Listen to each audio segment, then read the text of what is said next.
All right, what's up, guys?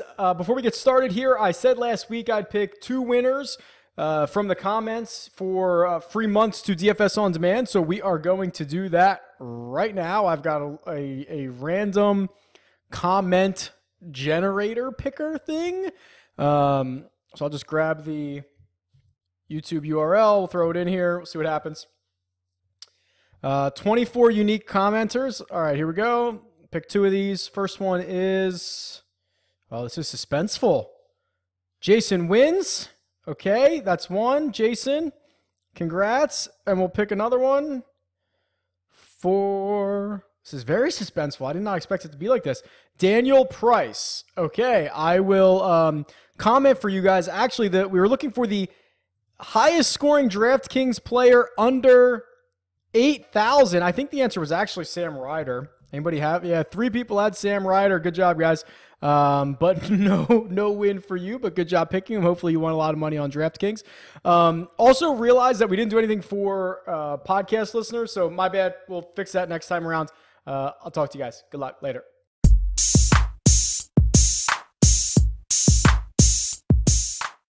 Well, what's up, guys? Rick from DFS On Demand here with a preview for the Mayakoba Classic. It's El Camaleon in Playa del Carmen, Mexico. Your defending champion, Patton Kizzire? That's wild. I guess it shows you that anybody can win this event. What do we know about the course? Well, we don't have ShotLink data, so that's a little bit unfortunate. We're not going to be able to use some of our cool stats this week, but we know it is a par 71. It's a little bit dependent on wind, depending on how difficult it's going to play, but it can rear its ugly head at times. You're going to have to be accurate with your second shot. And what we've found here is that being a bomber doesn't necessarily put you at a benefit like it might other weeks. When that wind starts blowing, it can make everybody a short hitter. So we'll talk more about that, but let's take a look at the cheat sheet. All right, as usual, everything you see here is available on dfsondemand.com. Here is my cheat sheet for the Mayakoba Classic. And we've got 5 golfers over $10,000. And I think there's at least, they're all compelling names for one reason or another, but I think there's a few that are more compelling than others. Ricky Fowler leads the way at 11,500. He charged up the leaderboards on Sunday at the Shriners. I think he is obviously an excellent play here. He actually has my highest score, which is a number ranking that I assign to players. Basically, getting to 2 is elite. Fowler coming in with a 1.4. Second place finish here last year, and the only year that he has played it. So Fowler's in there. Spieth at 11,300. You know, I guess I'm just not going to be on the Spieth train when he finally breaks through again. There was a long time where I was riding it. He just really faded on the weekend. He doesn't score out well for me at all. No course history here. This is just doesn't necessarily feel like a spot to play a guy who's struggling for 11,300 when there's some more compelling options right below him. Enter someone like Gary Woodland. I don't think people understand how good Gary Woodland has been. So he's played a lot of golf recently, which is giving us a lot of data points to look at, right? Some of these guys have taken off the swing season. Gary Woodland is not. 11th place finish at the Tour Championship. He went and played a couple weeks later, right, the CIMB, played at the CJ Cup, 2 top 5s there, then followed up with a 10th place at the Shriners last week. Like, this is just a guy who's absolutely on fire right now. And if you're watching the video version of this, I'll pull up his player profile really quickly. And look at these results. His last 5 starts worldwide have produced no worse than a 12th place finish. Hasn't broken through for that win yet, but you can see gained 12 strokes on the field at the Shriners last week. Just an overall very solid player, and I think he has some attributes that might come in handy this week. For example, his approach game, which is, see if I have it here. Oh, well, you know what? I'll save that for you when we get to the strokes gained section. But Gary Woodland has played very, very well. He's probably going to get the most of my dollars over 10,700. There's also Charles Howell III at $9,500. I think this is a bit of a trap this week. He's $9,500 because of his elite course history. Like, that's actually insane. The last 3 years, he's gone 4th, 7th, 17th. Then he missed the cut. Then the 4 starts before that, he went 6th, 16th, 13th, 20th. So what's that? 1, 2, 3, 7 top 20s in his last 8 starts here. That's why he's $9,500, because there's really no other reason for him to be. A 5th place at the CIMB, but that's like his best finish in quite some time. I mean, let me see how far back I can go here to find Charles Howell. Yeah, I mean, there's a lot of ugliness here, right? We don't have strokes gained stats for all of these tournaments, but lost strokes in 3 of the 4 playoff events. Basically, lost strokes in half of the events last year. Currently ranked 81st in the world. Just really struggled to get anything going. That seems like a trap.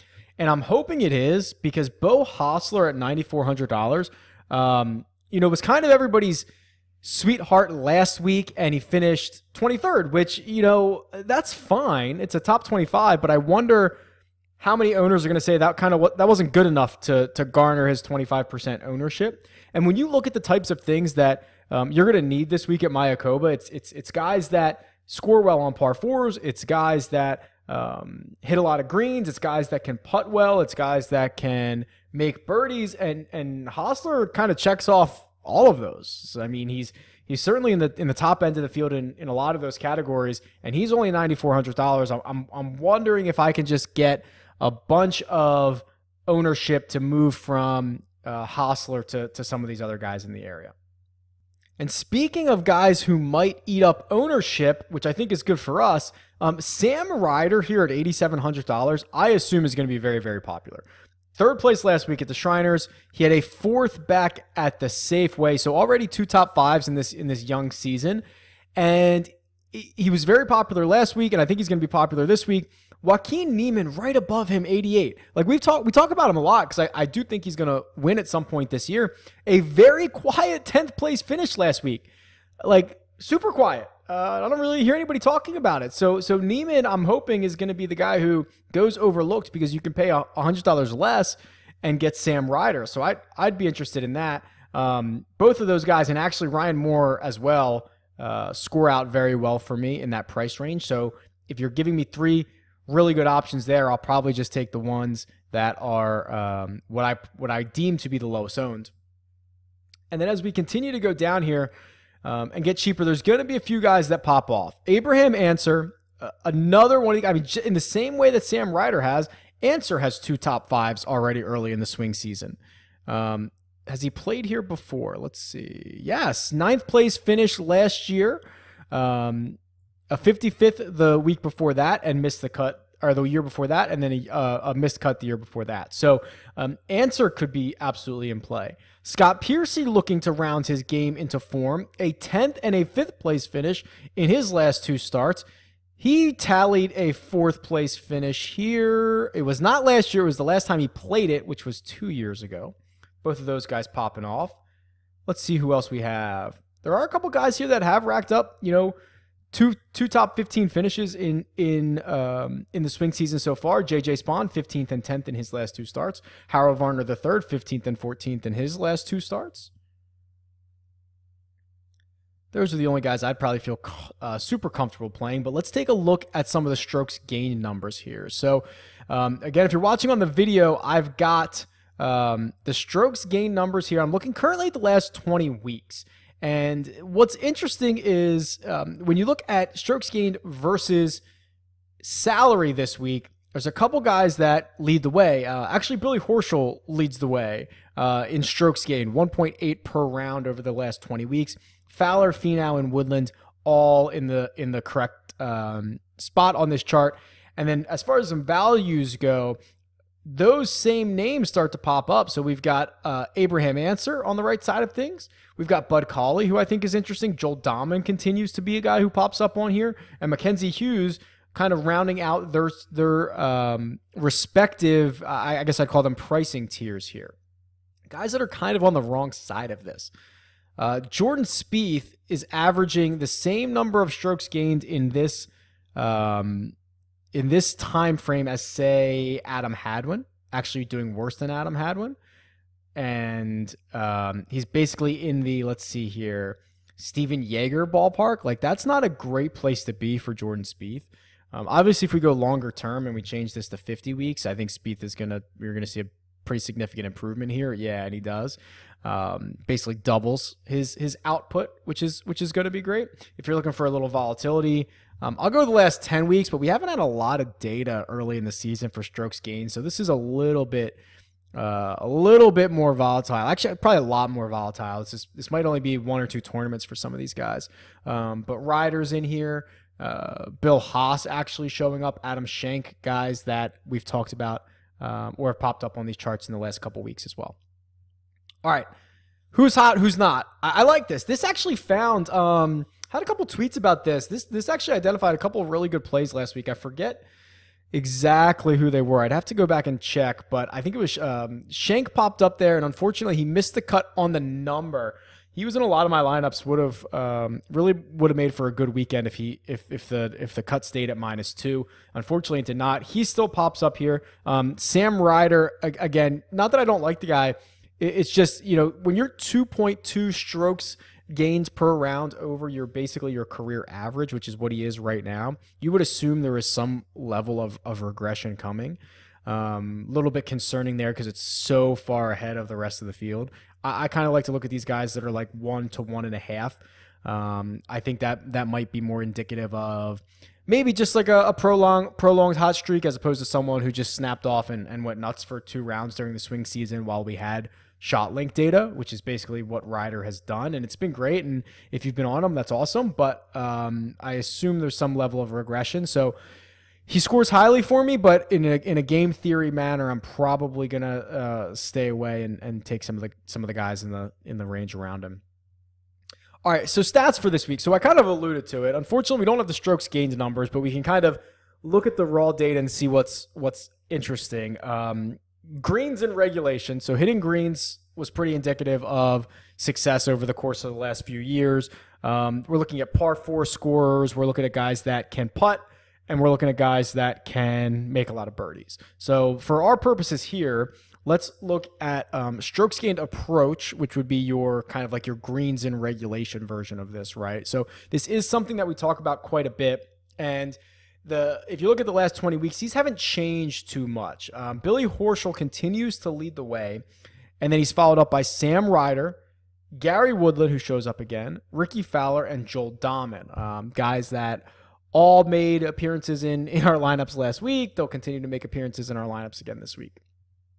If we expand this out to more of a long-term look, last 50 weeks, here's where you get Joaquin Nieman. I mean, this is basically his entire career, right? 50 weeks is literally his entire career. Might not have as many rounds as the rest of these guys, but he's pretty significantly out in front of the field. So 3/4 of a shot gained per round on approaches, so 0.76. The next closest guy is Max Homa, 0.58. So that difference of 18 or 0.18 strokes gained is basically the same distance between 2 and like 15th on this list. So it kind of shows you how far out in front of the rest of the field that Nieman is early in his career. Quickly, we'll look at putters. Long-term putters, you're going to get Scott Langley coming in at number 1, which is a little bit surprising. And then Bo Hostler's number 2. So you can see another reason why he is popular is he's going to absolutely putt the hell out of it.